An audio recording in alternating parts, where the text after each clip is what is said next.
இயேசு கிறிஸ்துவும் நானும். இன்றைய வேத வாக்கு ஏசாயா 30:15. நீங்கள் மனந்திரும்பி அமர்ந்திருந்தால் ரட்சிக்கப்படுவீர்கள். அமெரிக்க நம்பிக்கையுமே உங்கள் பலனாய் இருக்கும். அன்பான சகோதர சகோதரிகளே, நாம் மனந்திரும்பினால் மட்டுமே ரட்சிக்கப்படுவோம். நம் மனம் மாற வேண்டும் என்று ஆண்டவர் எதிர்க்கிறார்.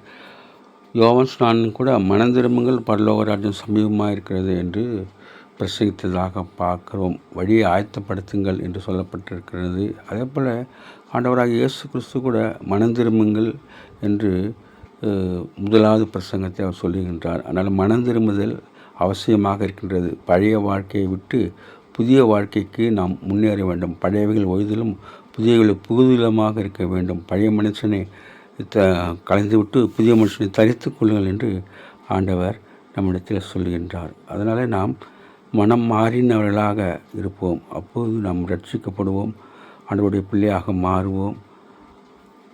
பரலோகத்திலே நமக்கு பொக்கிஷம் இருக்கும். பரலோகத்திலே நாம் சேருவோம். அதனாலே நாம் மனம் திரும்பி சுவிசேஷத்திலே நம்பிக்கை வைப்போம். Have a blessed day. God bless you. Take care. Be safe. Give your heart to God, your hand to man. Please subscribe, like and share it.